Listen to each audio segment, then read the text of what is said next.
Welcome back. Now, to get an international perspective on this issue, we have with us on the line Mr. Jim Roberts from the New York Times. He's the head of the website and also a former print editor who will give us his views on what's happening in the world of online news sites. Thank you so much for joining us, Mr. Roberts. It's a pleasure. My first question to you is regarding the statistics released by Audit Bureau of Circulations, which state that daily circulation at the New York Times dropped by 3.5%. What do you think are the reasons for this? It's a little complicated. I think that there are a handful of reasons that are all coming together, but it's all part of a general shift that all print publications have seen, certainly in this country, in which news consumers are finding more avenues to receive information than from print alone. I think we actually take some degree of satisfaction that the decline was only 3.5%. I mean, because so many other publications are experiencing much bigger decline. The New York Times website is one of the most visited news websites in the world. What do you think are the reasons for its popularity?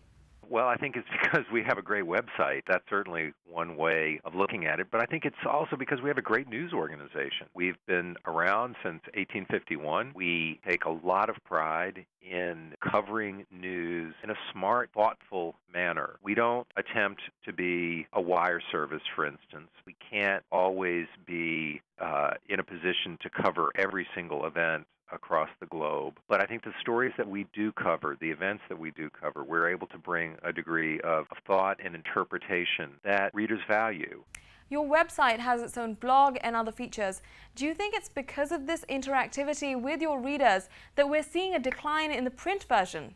Well, I think that the declines in the print version, I think it's more a reflection of, I think, how people are generally consuming news. I think our audience interacts with our website in a different way than they do in print. I know that some people view the website as, an alternative to print. The things that we've built into the website, the interactive features, the blogs that you mentioned, videos, multimedia, they're really designed, I think, not to replace the daily news report, whether it's in print or elsewhere on the web, but they're really designed to enhance, to give our audience a different way of absorbing this information.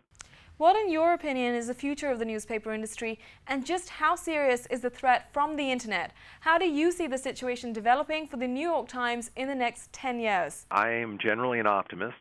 I think that there is a hunger among the public for quality news and information. And in fact, I think that people to be so overwhelmed with sources of information that they need quality publications to help them understand and to help them sift what's true, what's not, and how to interpret it. So I know that there are, a lot of people out there who are predicting a grim end for newspapers, but I'm not one of them. I know that we have to get the economics right. We have to figure out a business model that makes sense and allows our business to thrive and grow. And I don't for a minute want to minimize economic challenges that exist, but I think that there is a market for quality news and information, and we want to fulfill that need.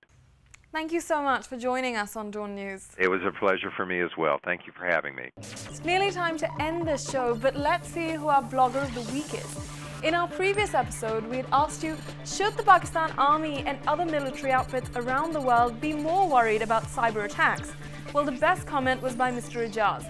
He stated that I believe military outfits around the world are aware of the problem, and some are rigorously improving their systems, knowledge, new tactics, R&D, and above all, investing in their personnel, because the weakest link in a network is a human one. At the same time, Pakistan struggled in this arena and tried to approach relatively unknown hackers. Network specialists have successfully participated in many activities regarding defense or offense, but the key thing for Pakistan defense outfits is that the top brass needs to create a mind shift and a focus on these things. As we love to interact with our followers, we are on the ever-popular social network Twitter with the hashtag #WiredandActive, so come follow us and get the latest updates from our team. Also, if you're on Facebook, then become a fan of our group, Wired and Active, and do check us out on YouTube by going to the channel DawnNews Pakistan, where you'll find all our old and latest episodes. Lastly, we here at Wired and Active will be blogging at the Dawn.com blog and discussing the question of the week.